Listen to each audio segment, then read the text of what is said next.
aleluia, aleluia, aleluia, aleluia, aleluia, aleluia, aleluia, aleluia. O Senhor esteja conosco. Ele está no meio de nós. Proclamação do Evangelho de Jesus Cristo segundo Lucas. Glória a vós, Senhor. Naqueles dias, Maria partiu para a região montanhosa, dirigindo-se apressadamente a uma cidade da Judeia. Entrou na casa de Zacarias e cumprimentou Isabel. Quando Isabel ouviu a saudação de Maria, a criança pulou no seu ventre e Isabel ficou cheia do Espírito Santo. Com um grande grito exclamou: Bendita és tu entre as mulheres, e bendito é o fruto do teu ventre. Como posso merecer que a mãe do meu Senhor venha me visitar? Logo que a tua saudação chegou aos meus ouvidos, a criança pulou de alegria no meu ventre. Bem-aventurada aquela que acreditou, porque será cumprido o que o Senhor lhe prometeu. Então Maria disse: A minha alma engrandece o Senhor, e o meu espírito se alegra em Deus, meu Salvador, porque olhou para a humildade da sua serva. Doravante todas as gerações me chamarão bem-aventurada, porque o Todo-Poderoso fez grandes coisas em meu favor. O seu nome é santo, e sua misericórdia se estende de geração em geração a todos os que o respeitam. Ele mostrou a força do seu braço, dispersou os soberbos de coração, derrubou do trono os poderosos e elevou os humildes. Encheu de bens os famintos e despediu os ricos de mãos vazias. Socorreu Israel, seu servo, lembrando-se de sua misericórdia, conforme prometera aos nossos pais, em favor de Abraão e de sua descendência para sempre. Maria ficou 3 meses com Isabel. Depois voltou para casa. Palavra da salvação. Aleluia, aleluia, aleluia, aleluia, aleluia, aleluia, aleluia, aleluia. Que estas palavras sirvam para o perdão de todos os nossos pecados. Amém. Amém. Podemos ficar sentados. Nesses domingos, nós estamos lendo normalmente o capítulo 6 de São João, onde o evangelista São João ele vai apresentar Jesus como o novo templo. Jesus como novo templo e não mais aquele templo lá de Jerusalém, que explorava o povo e usava o nome de Deus em vão. Aquele não presta mais. Essa leitura do capítulo 6, na realidade, tem a ver também com a leitura da festa que estamos celebrando hoje, deixando a leitura do Evangelho de João para dar continuidade domingo que vem. E a igreja nos apresentou hoje, caiu exatamente no dia de domingo, a festa da Assunção de Maria, que celebramos na Igreja Universal no dia 15 de agosto. Tem países que fazem festas grandes, porque esse dia é a padroeira do país. Aqui nossa padroeira tem o nome de Nossa Senhora Aparecida, mas tem países que o feriado de Nossa Senhora é hoje. tão importante que se tornou essa festa da Assunção de Maria. A palavra Assunção, na realidade, ela é semelhante a uma outra palavra que é Ascensão de Jesus. Quando a gente fala ascensão, significa que Jesus ressurgiu. Ele tem a força e o poder como Filho de Deus. Quando a gente fala assunção, é que ela foi elevada. A força não está nela, a força está em Deus, que por sua humildade se dispõe, e Deus que a eleva, a ergue, a ressuscita. Então, quando nós falamos ascensão, se refere ao poder que o próprio Jesus tem de vencer o pecado, de vencer o mal. A palavra assunção é Deus que faz surgir, que faz levantar e que ajuda a vencer o mal. O mal que Jesus Cristo nos mostrou e derrotou. Isso que aparece aqui já na nossa primeira leitura, para a gente ir descobrindo um pouquinho. Por que é que a igreja colocou essas 3 leituras nessa festa da Assunção de Maria, da vitória de Maria e da declaração final que ela venceu, seguindo os passos do seu Filho de Jesus, que ela nos deu, e agora ela também participa da vitória do próprio Filho dela, Jesus Cristo. Então, a nossa primeira leitura é apresentada assim. É o livro do Apocalipse, que é muito difícil porque é cheio de figuras e de imagens, mas ele é muito bonito.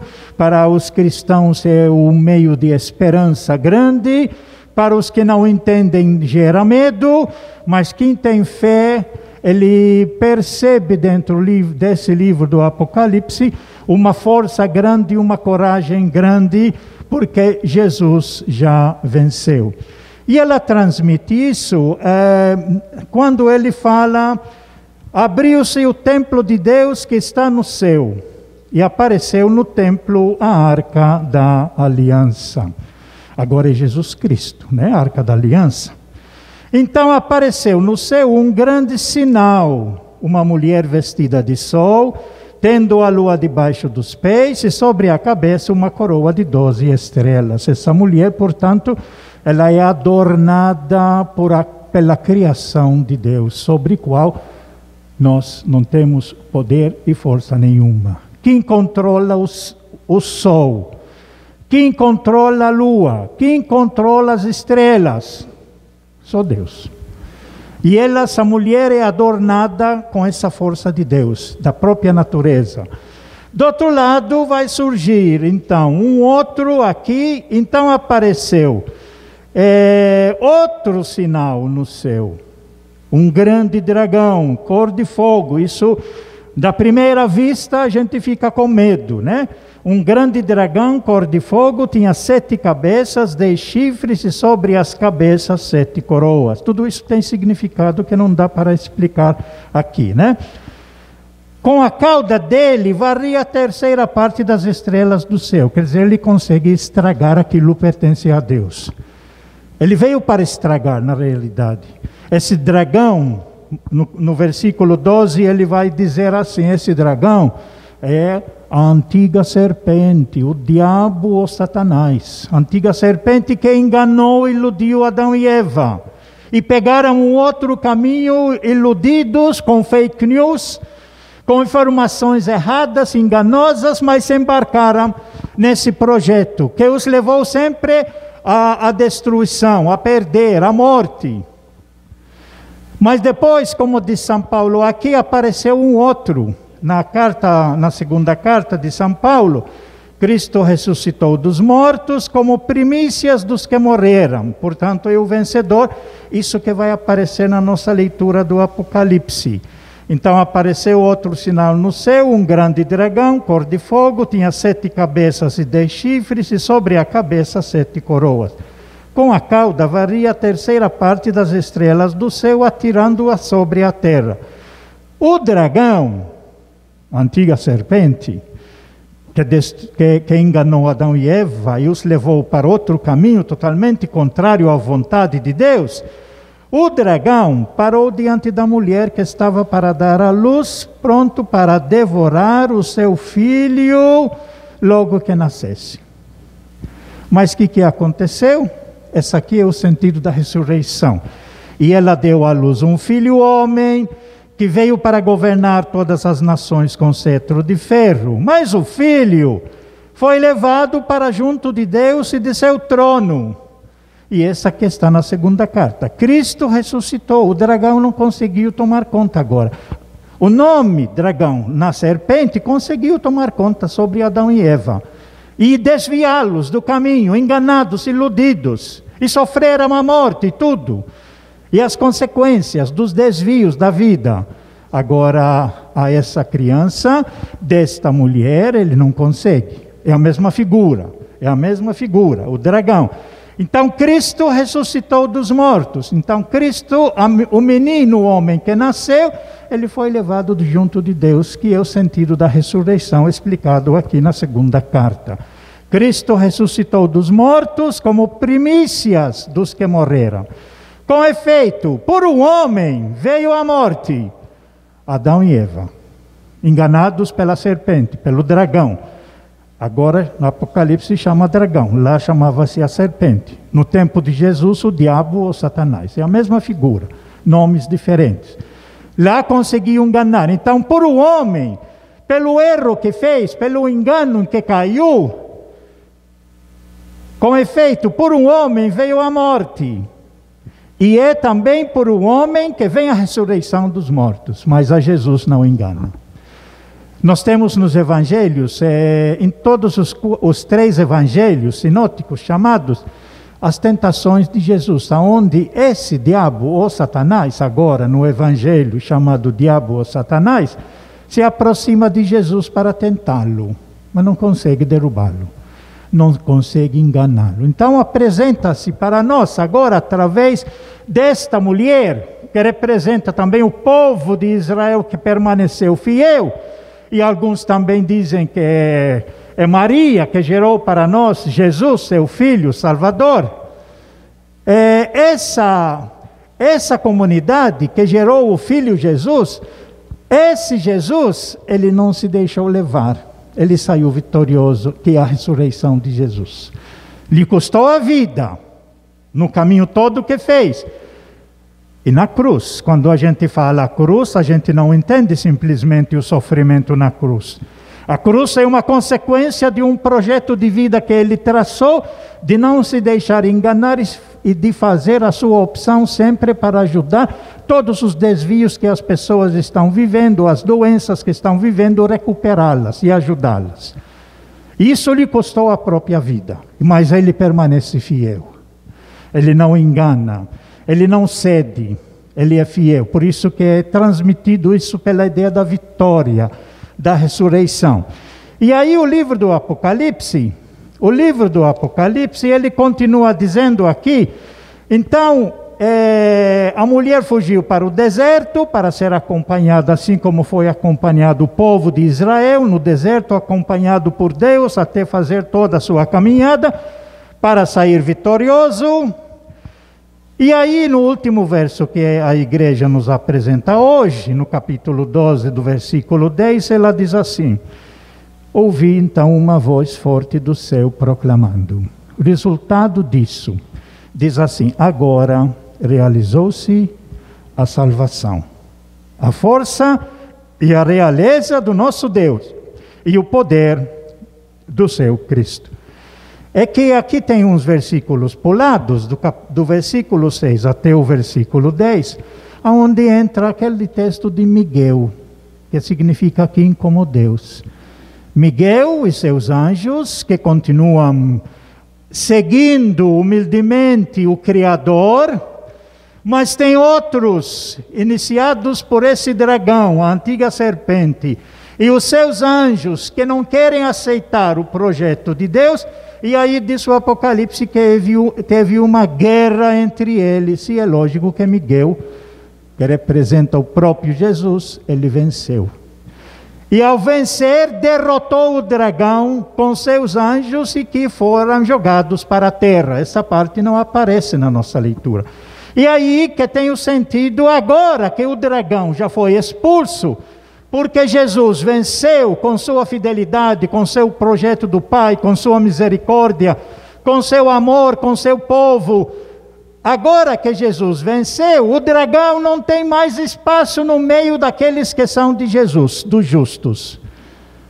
Por isso que essa última oração, agora realizou-se a salvação. Agora sim, agora matou, agora expulsou.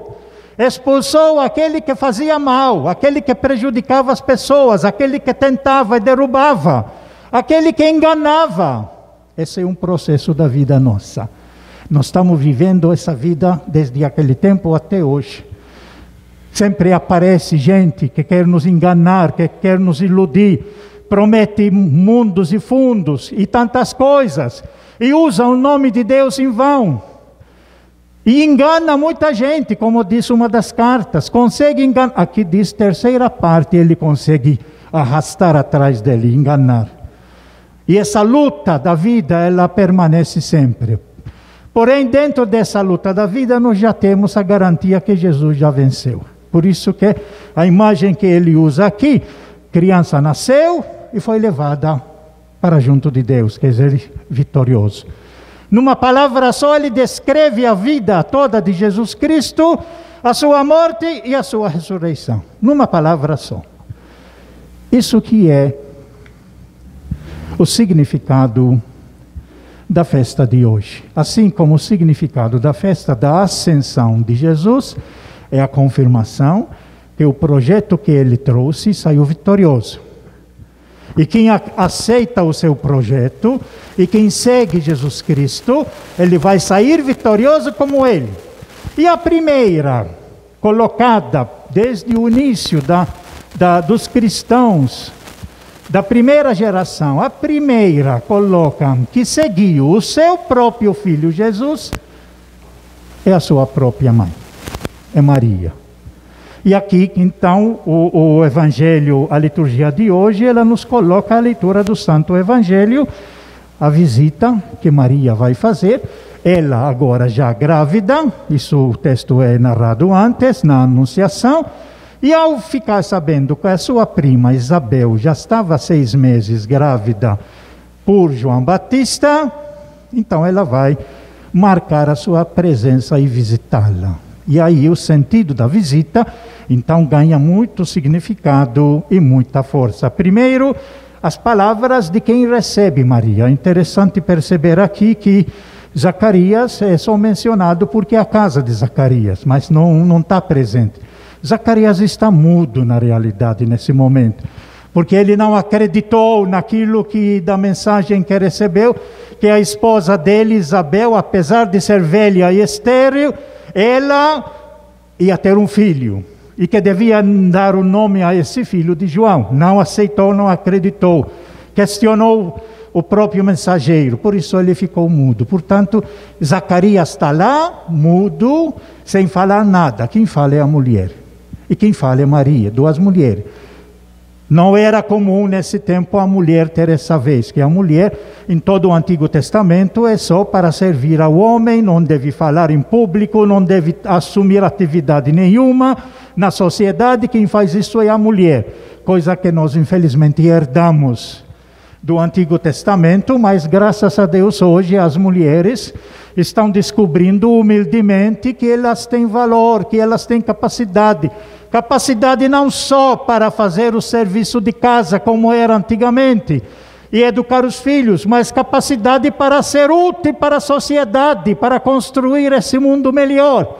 E ninguém mais, com certeza, do que a mulher, e isso nós temos exemplo de mulheres ruins, mas temos muito mais exemplo de mulheres que estão dando valor àquela graça que Deus deu para elas, para construir uma sociedade nova, diferente, onde nossos filhos, e elas como mães sentem isso, podem construir uma sociedade mais justa, com um futuro melhor.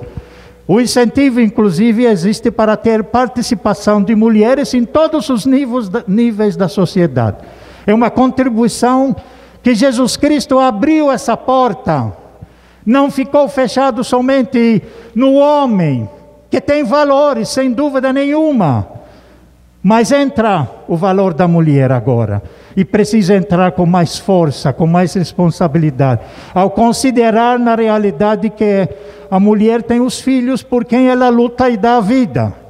Mas a mulher, como todos nós, precisamos reconhecer que esses filhos que vão nascendo são todos nossos. E quando nós lutamos para o seu próprio filho, mas lutando também para o filho da vizinha, da outra. Essa é uma grande novidade que nós precisamos ter na cabeça. Isso que nos ensina é o próprio Jesus Cristo. Quando nos mostrou no Evangelho de São João, isso ele usa a palavra vida eterna.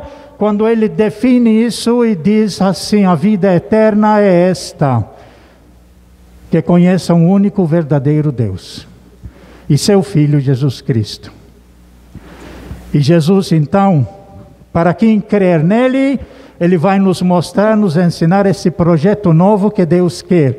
Não o projeto da serpente, mas o projeto que Deus tinha desde o princípio, que foi desviado pela serpente, pelo diabo, por Satanás e pelo dragão. E Jesus vai recuperar isso agora, incluindo não apenas os homens, mas todas as pessoas. Porque todos somos filhos do mesmo Pai. Todos temos valores. E todos temos que contribuir da capacidade que nós temos, com humildade, de todos os recursos que a gente tem. Portanto, quando entrou na casa de Zacarias, quando Isabel ouviu a saudação de Maria, a criança pulou no seu ventre e Isabel ficou cheia do Espírito Santo, que é o Espírito de Deus. Portanto, o que vai seguir aqui é palavra de Deus, porque é o Espírito que vai incentivá-la para falar, instruí-la. Com um grande grito, Isabel exclamou: bendita és tu entre as mulheres, e bendito é o fruto do teu ventre. Essa é a parte da nossa Ave Maria. Nós acrescentamos depois, amém. Tá? Amém. Como aí a admiração de Isabel, como posso merecer que a mãe do meu Senhor venha me visitar? E a partir dessa frase que a igreja ela tirou e elaborou aquela ideia que já estava no povo no início da igreja, né? Que Maria é a mãe do meu Senhor, sendo o Senhor aqui, ainda no Antigo Testamento, referindo-se a Deus. Portanto, surgiu e que depois se tornou um dogma: Maria é a mãe do Senhor, Jesus, que é Deus.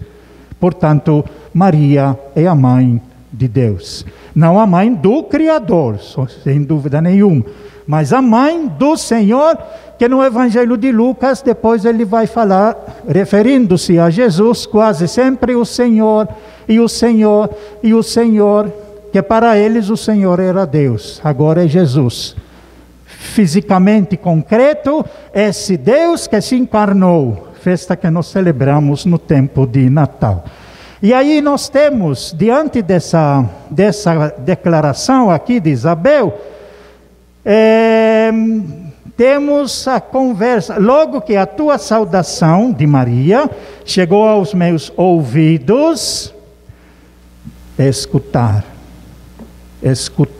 a palavra, é palavra muito importante.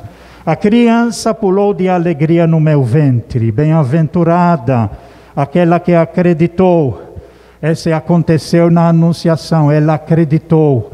O marido de Isabel não acreditou, está lá mudo, até nascer João Batista, onde a boca vai se abrir, e vai colocar o hino chamado Benedito, muito, muito profundo. Mas nesse momento, Zacarias não acreditou, e agora quem acreditou é bendita, bem-aventurada. Aquela que acreditou, porque será cumprido o que o Senhor lhe prometeu. Quer dizer, que dela, pelo Espírito Santo, vai nascer o Salvador. E como dizíamos samaritanos, no capítulo 4 de João, o Salvador do mundo. orações que nós fazemos na nossa oração eucarística, referindo-se na realidade que Jesus é o Salvador, não só nosso, mas o Salvador do mundo. E aí nós temos o Magnificat, que é um hino muito importante. Alguns trechos que vou destacar aqui. A minha alma, disse Maria, engrandece o Senhor, e o meu espírito se alegra em Deus. Deus é o Salvador dela, meu Salvador, porque Ele olhou para a humildade da sua serva. Essa palavra humildade, o Papa hoje, na mensagem que ele passou, ele destacou essa frase. Ele postou lá na internet, eu consegui ver, que eu recebo. Ele disse: a palavra-chave de Maria é a sua humildade. A sua capacidade de reconhecer quem ela é, mas aberta para aprender e crescer. Aberta a descobrir a vontade de Deus. E essa abertura ela vai crescendo, crescendo e nunca para. Porque quem é humilde, ele aprende e descobre que ainda precisa aprender mais. E quem tem essa atitude, vai crescer. Vai conversar com os outros, vai se colocar disponível. Se já ama, ama mais. Se já perdoa, perdoa mais. É um crescimento constante. Essa aqui ela corresponde à primeira bem-aventuranças. Bem-aventurados os pobres em espírito, que são os humildes. Aqueles que reconhecem que com nossa força só somos nada. Basta um vírus para acabar conosco. Mas com a força de Deus, que nos mandou seu Filho Jesus Cristo para nos orientar e nos ensinar, nós conseguimos, na realidade, descobrir meios como vencer todos os males e superar todos os males. A minha alma engrandece o Senhor e meu espírito se alegra em Deus, meu Salvador, porque olhou para a humildade de sua serva. E aí, doravante, todas as gerações me chamarão agora de bem-aventurada. E nós temos exemplo, né? Aqui no Brasil, na Igreja Católica, a devoção que o povo tem por Nossa Senhora de qualquer jeito, de qualquer povo, a imagem de qualquer povo com a figura, a devoção que existe por Maria, porque foi ela que nos trouxe, e essa humildade dela que destaca principalmente para aceitar, sem entender, mas aceitar o plano de Deus, e se coloca à disposição para crescer e descobrir. É o que Maria na realidade vai fazer.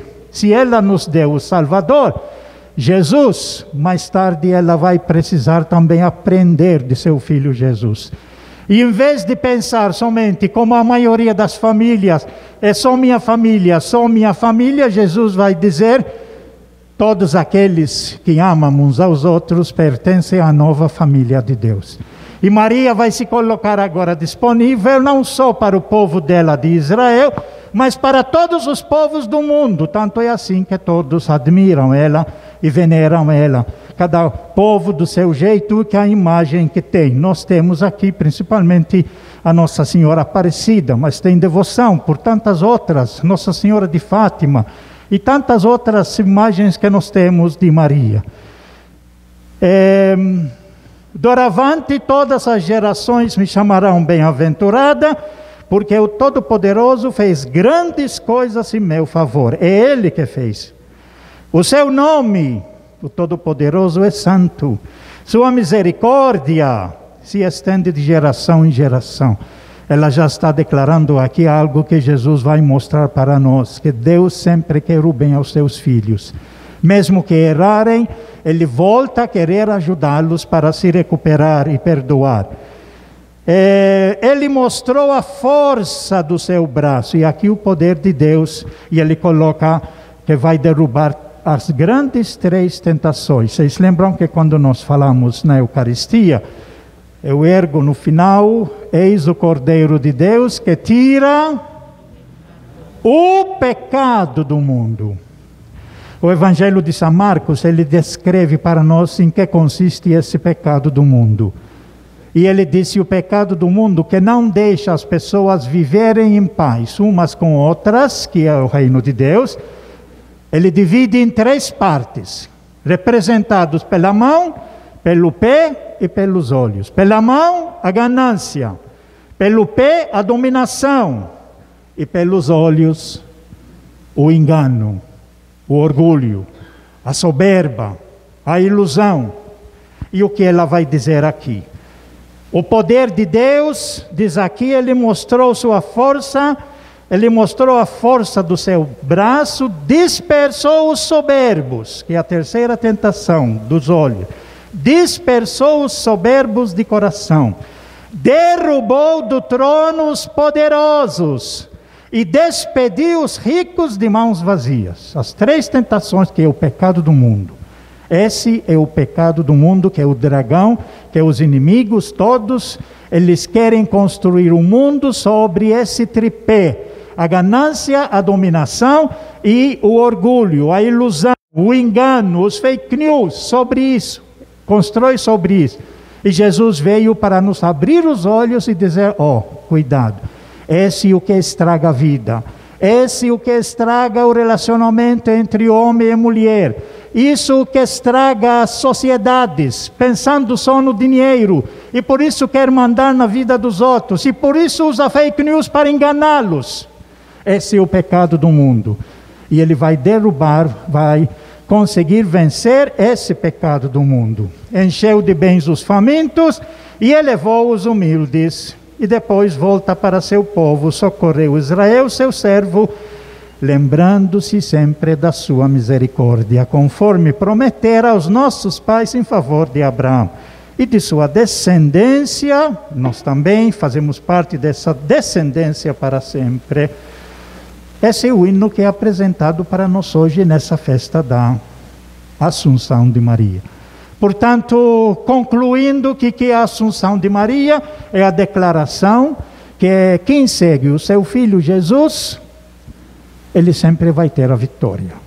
Pode ser perseguido, mas vai resistir e vai vencer.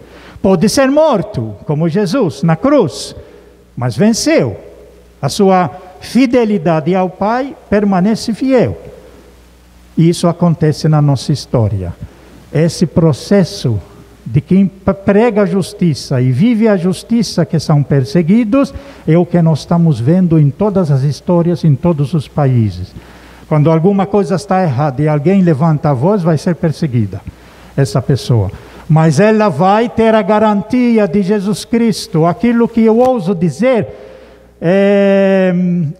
no Evangelho de João, que repete 4 vezes isso, no capítulo 6, e eu o ressuscitarei no último dia, e eu permaneço com ele diante das dificuldades e mantenho-lhe fiel até a morte. E no caso de Jesus, a morte de cruz. A Assunção de Maria confirma a vitória de seu Filho sobre o mal, o pecado. E se nós estamos com Jesus, com certeza nós também venceremos. Louvado seja nosso Senhor Jesus Cristo. Creio em Deus Pai.